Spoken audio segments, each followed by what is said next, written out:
Misalnya begini, saya beri contoh. Andaikan sampean itu jadi wali, sebetulnya saya bilang andaikan ini su'uladab, bisa saja wali betul.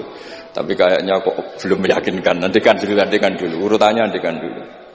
Kalau sampean jadi wali, itu nggak tahu bedanya antara ayam itu melahirkan telur atau telur lahir dari ayam dengan ayam itu lahir dari batu.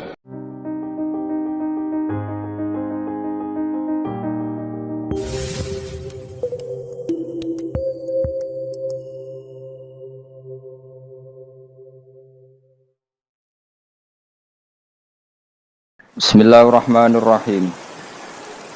Terus Imam Fathul Bari itu cerita ketika Rasulullah SAW dawuh iqra'hu fi syahrin, ada sahabat yang pamit mau khataman tiap bulan nggak boleh, 2 minggu nggak boleh, seminggu nggak boleh. Walhasil itu dipakai alasan. Terus Nabi ngendikan iqra'hu fi syahrin sampai iqra'hu fi sab'in, sampai ada riwayat iqra'hu fi salasin. Sudah 3 hari khatam sekali itu sudah kebanyakan, apalagi 1 hari khatam sekali. Itu kemudian dipakai kelompok tertentu untuk mengkritik tradisi NU yang 1 hari khatam. Tapi apa jawabannya Imam Fathul Bari? Apa mereka yang mengkritik itu benar-benar nyata iqra'hu fi syahrin, kemudian mereka itu khatam tiap bulan? Kan tidak juga. Oke, kamu kritik gak apa-apa dari Imam Sinten Ibnu Hajar al-Asqalani, tapi kamu juga harus baca iqra'hu fi syahrin tiap bulan benar-benar apa? Khatam. Iqra'hu fi sab'in, memang benar-benar tiap 7 hari khatam. Niki ngeritik sing khataman sedina tapi ya ora khataman tiap 7 hari. Jangan bakatnya menjen ngeritik. Nah, terus Imam Fathul Bari cerita, a'rafun nas, orang paling tahu tentang yang dikehendaki Rasulullah SAW tentu ashabu, beberapa sahabatnya. Dan ternyata Sayyidina Utsman itu setiap malam khatam. Artinya apa? Tiap hari beliau khatam. Masa Sayyidina Utsman enggak tahu hadis itu? Sayyidina Utsman tiap malam niku khatam. Imam Bukhari rawi hadal hadis yang meriwayatkan Nabi itu melarang khataman keseringan, yang meriwayatkan hadis iqra'hu fi syahrin, iqra'hu fi sab'in. Beliau itu tiap malam khatam Quran, dan khusus Ramadan khatam 2 kali. Bukan karena order loh, memang benar-benar khatam. Jadi pagi khatam, indal iftar, nanti khatam lagi sampai idas sahur. Sehingga terus mulai sanad kula dugi Mbah Dolah, dugi Mbak Arwani sedanten lewat orang tua saya, lewat guru-guru kita, khataman tiap hari itu enggak punya akibat apa-apa. Karena itu ahwalu masyayikhina, itu sudah perilaku masaya-masaya kita. Terus niki yang perlu saya ungkapkan. Kemudian orang-orang yang kayak Mbah Minan itu ngalami toyul wakti. Gurunya Imam Sa'roni namanya Ali Al-Mursifi, ini cerita tentang Sirajul Qori, saraipun Mandumah Satibi. Di antara keramatipun guru Imam Sa'roni niku 1 hari itu khatam 360.000 1 hari. Sampeyan sembayang 360.000. Niku boten sampean takwil paling kulhu pengganti Quran. Boten, ya memang dibaca. Sampai muridnya Imam Sa'roni itu tanya, taqra'uhu bi harfin wa sautin, apa kamu baca dengan huruf juga ada suara jenengan? Naam.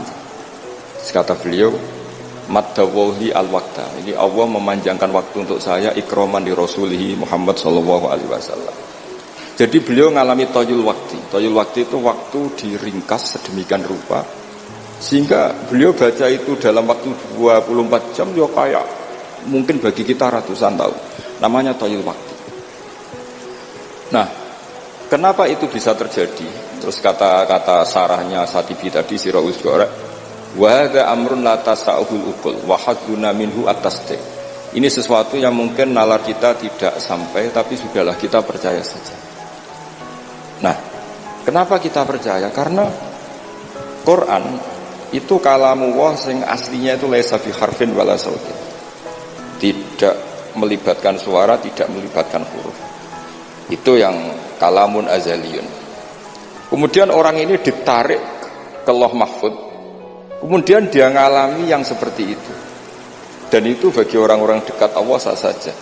Kuntu sam'ahu alladhi yasma'u bihi wa basaruhu, seterusnya. Orang-orang yang dekat Allah itu ibaratnya mau melafadzkan apa saja itu sudah kayak mewakili itu. Kenapa begitu?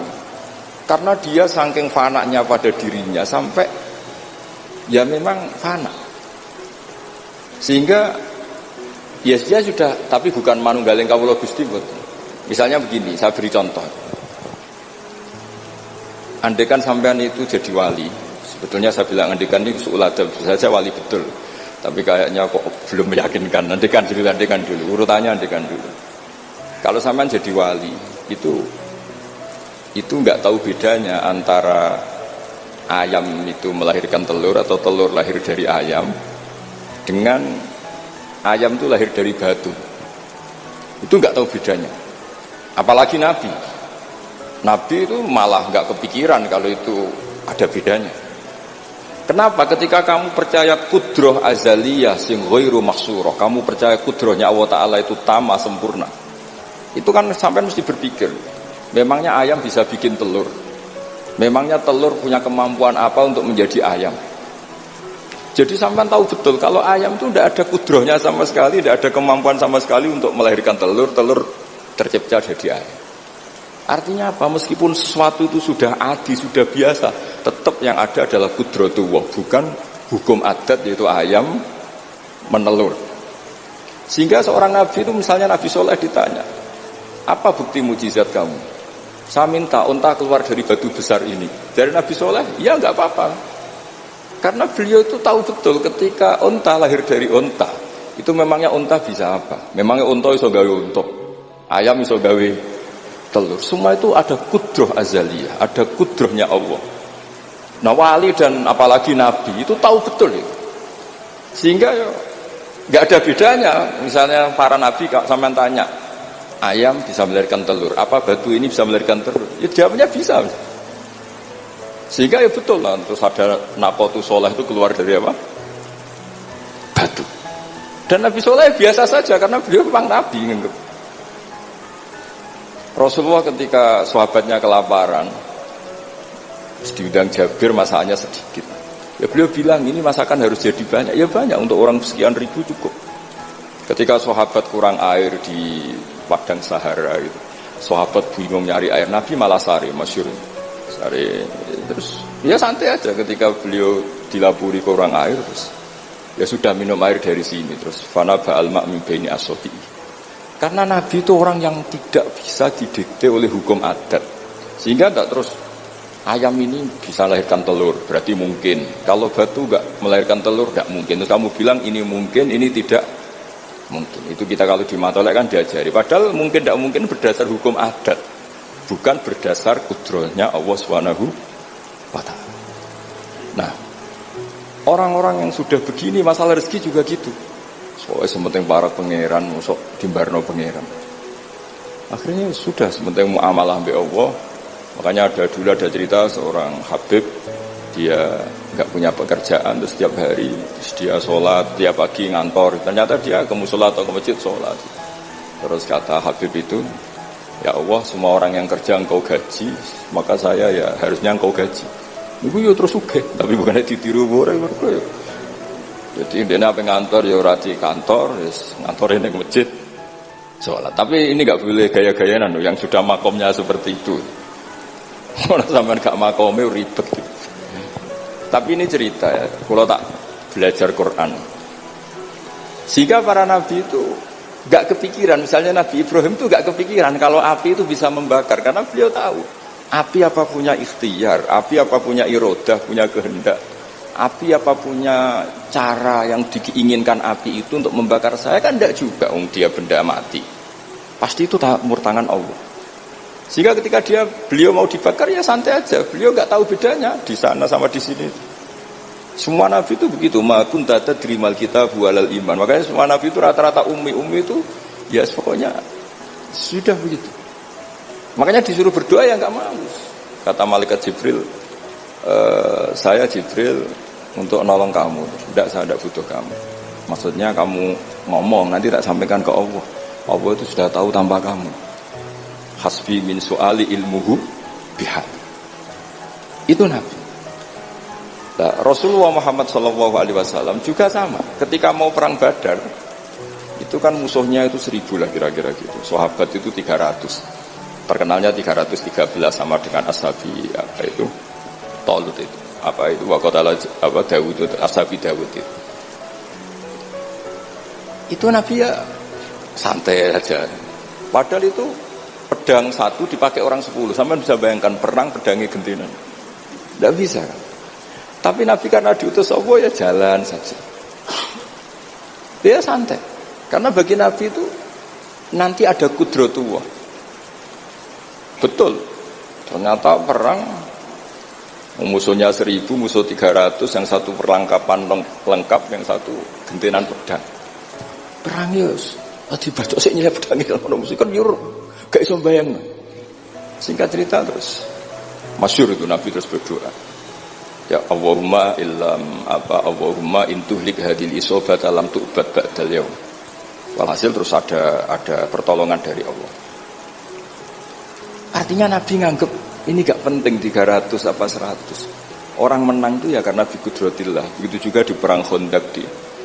Sehingga Nabi itu pernah minta kakinya kambing. Kaki yang depan namanya dirok. Dirok itu 2 kan, namanya kaki depan itu dirok. Coba ambilkan dirok itu, ini ada tamu, diambilkan. Terus diambilkan lagi, ambilkan lagi 1, diambilkan. Terus ambilkan lagi. Bukankah kambing diroknya hanya 2 ya Rasulullah? Andai kan kamu langsung ngambil, pasti tetap jumlah itu ada. Karena ketika Nabi ngendikan ini jadi konstitusi. Jadi kemana malaikat kudu melok ribet Nabi ngendikan. Ya masyhur kan Nabi khutbah, padahal pas musim kemarau nggak mungkin hujan cara hukum adat. Ya Rasulullah khutbah ojo suwi-suwi niki wong bingung perkara ana udan. Pun pokoke niki bingung halakatil amwal mergo gak ana udan. Niku Nabi langsung ngendikan udan. Bareng udan minggu berikutnya wong kebanjiran sakniki mboten rusak krana kemarau tapi krana banjir. Niku Nabi ngendikan Allahumma hawalena wala ini langsung mari. Artinya Nabi itu gak bisa didikte terus. Ini secara ilmu falak ini gak musim hujan. Nah, saya kan perhitungan, gelem istisqa sak sing didelok wis musim dadi istisqa. Kalau di konco kiai ahli falak, ini kon istisqa ora gelem. Tak takoki kena apa? Tak hitung jek suwi kesudan. Engko ora ketara ramandine, dadi dekne ngenteni. Wis, yo ono kiai rondo politik ngoten yo. Tangan-tangan yo bener, timbang terkenal ngobos kan nurono reputasi dadi. Iki yo. Tapi kalau Nabi itu ndak. Nabi itu makun tadrimal kita bualal iman. Karena kalau kita sudah makom itu nggak bisa didikte oleh al-ahkam al-adiyah. Nah, pitik mulai rondok dari pitik. Makanya ketika ada kitab Al-Husunul Hamidiyah, hukum adat itu telah membodohkan kita lama sekali sehingga Anda tidak bisa percaya kudroh tamah. Dan ini kaitannya formal baminan ini nanti tentang Quran. Nanti jenengan melihat mukjizat terus gampang saja. Kata Imam Al-Husunul Hamidiyah ngendikan umpama klungsu niku biji asem nih. Andai kan tidak pernah terjadi klungsu itu jadi asem yang besar. Kemudian buah, kemudian macam-macam lah. Ditabrak truk nganti yo masalah tenan. Terus itu gak pernah terjadi. Terus akhbaru kamu birun, terus kamu diberi cerita orang, ini klungsu ini bisa jadi pohon besar sekali suatu saat. Kamu pasti tidak percaya. Oh ini mohal, masa barang kecil jadi besar. Berhubung sering terjadi, terus Anda bilang mungkin. Tapi pertanyaannya loh, ketika mungkin itu kamu kan gak ikut bikin. Loh namanya mungkin tidak mungkin kan kamu harus punya otoritas ikut bikin. Kamu kan tidak ikut bikin, kok bilang ini mungkin, yang ini tidak mungkin. Ketika itu sering jadi pohon besar, Anda pun tidak berkontribusi kan? Kontribusinya siapa coba? Allah Subhanahu wa Ta'ala. Nah di sini terus para wali itu sudah mengabaikan itu semua. Jadi ya Nabi kalau mau mi'raj ya sudah terbang saja. Kayak Abdul Qadir Jilani kalau mau tawaf ya tawaf saja. Padahal beliau di Baghdad. Imam Nawawi itu di Damaskus tiap malam itu tawaf. Padahal penerbangan 3 jam. Karena beliau gak roh bedane. Ya aduh iku parku. Mbak Mutamakin kepengen teng Mekah ya teng Mekah mawon. Kalau santri haji paspore diurus terus. Kondo Mas Nadi pon kondo menak nu mboten usah. Mboten usah. Niki cerita wali mboten. Artinya nah, orang-orang ahli Quran itu sudah ke makom itu. Sehingga yo coba warai nak tengok-tengok ning omah terus rezekine piye yo coba warai ngono kok dadi goblok malah niki pun makomnya seperti itu. Dan kita harus berlatih. Kalau kita tidak berlatih, maka ilmu ini akan hilang. Yaitu tadi, terus kita didikte hukum adat, seakan-akan hukum adat ini memenjarakan kita, memasung kita. Kemudian kita sampai nanti ada mukjizat, Naqatus Soleh keluar dari As-Sokhrah, dari batu besar kita janggal. Nabi Ibrahim dibakar oleh api, kita apa? Janggal. Sebetulnya itu kalau pakai, makanya di Matolek, di semua pondok diajarkan ada mohal akli, ada mohal apa? Adi. Kalau mohal adi itu ya sebenarnya tidak mohal. Cuma secara adat itu jarang apa terjadi. Tapi kita harus mulai berpikir, dilatih. Ketika telur jadi ayam, memangnya dia punya ikhtiar kan enggak? Tetap di situ ada kudratu. Nah kalau sama-sama kudratu, bedanya apa? Telur keluar dari ayam sama telur keluar dari batu. Kan sama-sama yang menentukan adalah good. Nah di sini ini latihan tauhid. Terus yang terakhir untuk sering baca Quran secara fasih, secara benar, secara apa? Ini saya cerita min haisul makna ya. Itu sesuatu itu dikembalikan pada yang punya. Jangan saya beri contoh ya. Kalau sampean saya tanya, mic ini kan dari besi, sama ini masker dari kertas, dari kain. Ini kuat mana? Pasti sampean menjawab kuat mic, karena ini materinya dari apa? Tapi Anda salah. Artinya salah itu, ya semuanya cerdas tapi lagi setengah. Yang benar adalah, ya terserah jenengan Gus jenengan yang megang. Bisa saja ini masker tak rencanakan, tak awetkan, tak simpen, tak museumkan. Saya punya rencana menghancurkan mic ini. Berarti nanti awet mana? Dinosaurus itu konstruksinya lebih kuat, tapi Allah menghendaki habis-habis. Pitik sing ngono iso nganti saiki. Nah, kira-kira seperti itulah hukum Allah. Karena agama itu apa? Jadi ya mam biati malakutu kulli syai. Agama itu berkeyakinan kalau ya terserah yang punya. Jadi kalau di depan agama, kamu tidak bisa bilang ini lebih kuat dibanding ini, tidak bisa. Tetap terserah yang punya. Jadi kalau jenengan cerdas betul ditanya, mic ini sama masker kuat mana? Terserah jenengan. Atau kalau enggak, wallahu a'lam. Karena memang iya, apa artinya ini lebih kuat tapi saya punya rencana menghancurkan, tapi ini lemah tapi aku punya rencana tak awetkan. Nah, seperti itu harus dilatih supaya kita terbiasa iman itu bil bayyinah, dengan argumen-argumen yang kuat. Karena memang syaratnya iman menurut banyak ulama ya, lam yakunil ladzina kafaru min ahlil kitab wal musyrikin munfakina hatta ta'tiyahumul bayyinah. Jadi sehingga semua rasul itu punya kecakapan itu. Makanya nanti kalau suatu saat dengan dekat ajal, dekat apa, itu harus begitu juga dilatih. Ketika saya hidup ya tidak bisa mengatur kehidupan saya, cara kerja jantung, cara kerja organ tubuh kita. Sebenarnya kita hidup kan hidup saja, kita tidak tahu kenapa hidup. Tapi sawangannya nak wis mangan menjaga kehidupan. Sawangannya nak berobat menjaga apa? Kesehatan. Tapi kita bisa apa di depan kudratullah? Jadi harus dilatih terus.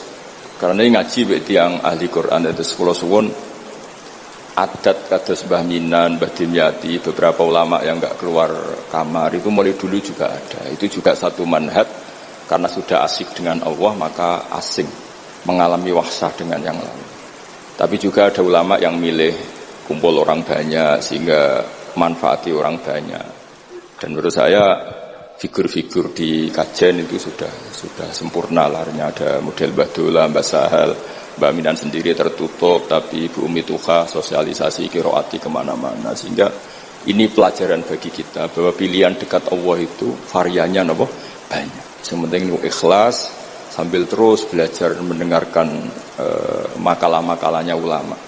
Karena makalah ulama ini penting. Kita kalau nggak diwarai ulama itu tidak bisa cara berpikir bersanad.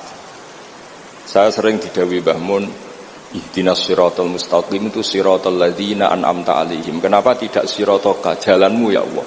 Fa inna Allah ta'ala la ya'kul wa la yashrab wa la yanam. Allah itu tidak makan, tidak tidur, tidak apa-apa. Terus kita bisa niru apa, Pak?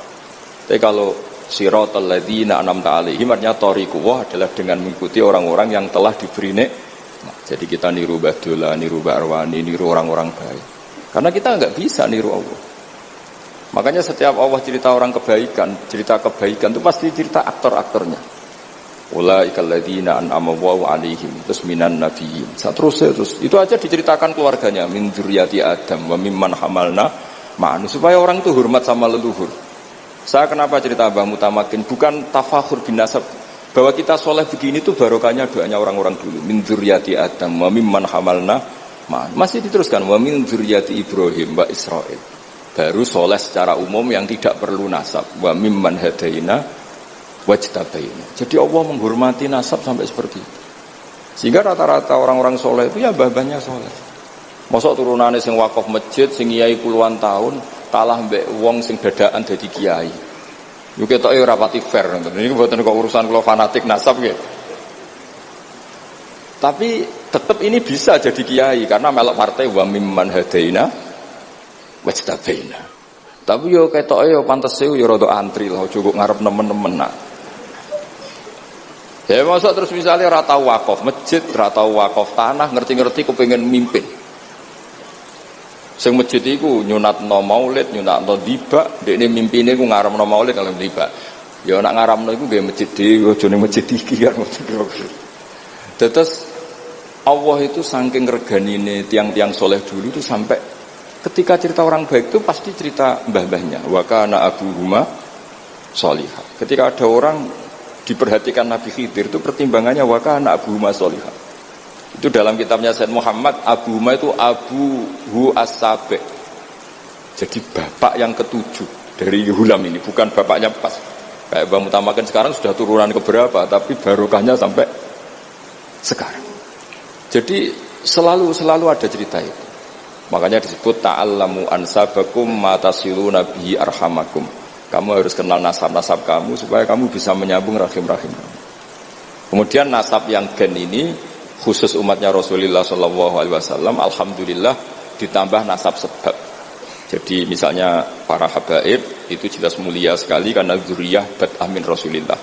Kemudian ada nasab bisabab, yaitu karena iktidak bisunati Rasulillah atau karena ngaji atau karena ilmu. Ini disebut kullu nasabin wa sababin munqati'un yaumal qiyamah illa nasabi wasababi. Sehingga ada orang yang benar-benar ahli bait karena gennya kayak Sayyid Hasan, Sayyid Husain, tapi ada orang yang diaku keluarga Nabi karena amalnya kayak Salman Al-Farisi ketika beliau punya ide cemerlang di Khandaq, Nabi memujinya dengan apa? Salman minna ahlal bait. Jadi niki artinya gini, jenengan meskipun tidak keluarga Mbah Minan secara gen karena yang keluarganya ya tentu Mas Fatah dan saudara-saudaranya, tapi kita bisa menjadi keluarga beliau karena amal dan karena mahabbah. Nggih ngoten mawon nggih sing ndonga nggih ampun kula lah. Wis nurut mawon daripada niki bentrok nggih ribet.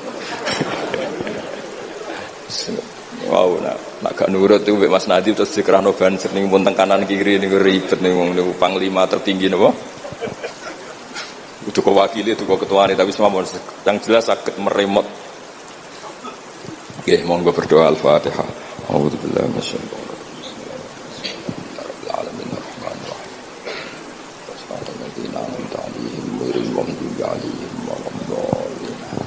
Bismillahirrahmanirrahim. Nahmaduka ya ghafuru ya syakuru ma shalli wa sallim wa barik ala habibika Mustafa Muhammad wa ala alihi wa sallam asma'in. Allahumma ya ilahana ya wa fi barakati ta'ina ilaika barakati mutawassilina ilaika bi jaya habibika Muhammad. Ighfir ya awwalim ba Ahmad minnan Abdillah salam wa ali darajatihi fil jannah wa barik fi ahlihi wa fi dzurriyyatihi ya Allah.